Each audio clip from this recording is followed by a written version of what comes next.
राहुल साहेब काय आज महानगरपालिकेच्या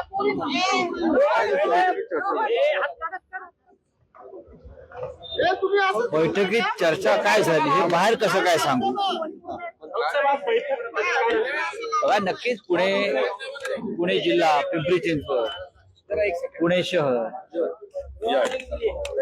लोकसभा विधानसभेनंतर संघटनात्मक बांधणीकडे लक्ष देणं गरजेचं आहे.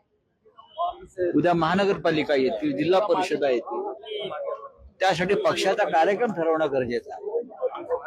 आणि आपण पाहिलं असं की सगळे प्रमुख पदाधिकारी कार्यकर्ते उपस्थित आहेत आणि प्रत्येकाच्या काही भूमिका आहेत निवडणुका लढण्यासाठी.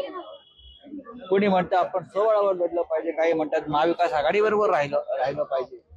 पण मुळात प्रत्येक बूथवर मजबूतीनं काम करणं गरजेचं आहे.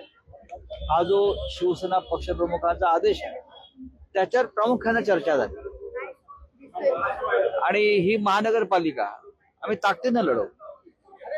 नक्कीच महाविकास आघाडी म्हणून लढवणार का? महाविकास आघाडी आहेच ना.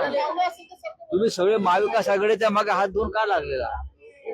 महाविकास आघाडी मजबूतीनं उभी आहे. आम्ही महाविकास आघाडीमध्ये आहोत. तुम्ही सोबळाचा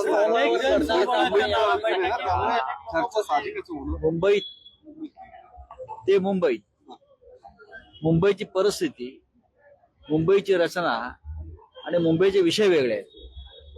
पण महाराष्ट्र मोठा आहे.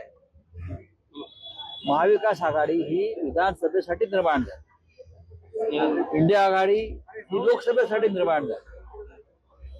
आता त्याचा आम्ही वापर खाली स्थानिक स्वराज्य संस्थांसाठी कसा करावा हे तीन पक्षाचे प्रमुख नेते एकत्र बसून निर्णय घेतले.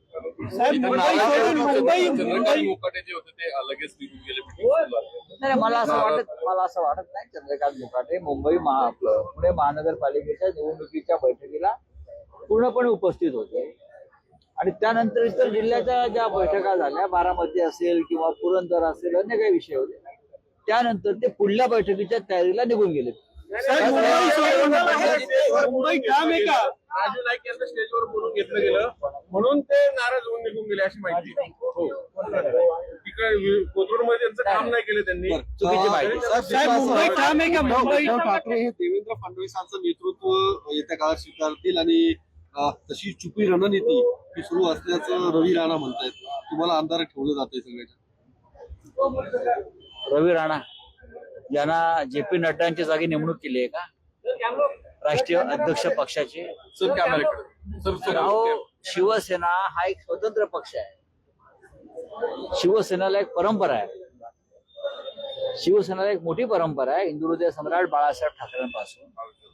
आणि जेव्हा हा पक्ष स्थापन झाला तेव्हा जी व्यक्तीचे तुम्ही नाव घेतलं त्यांचा जन्मही झाला नव्हता.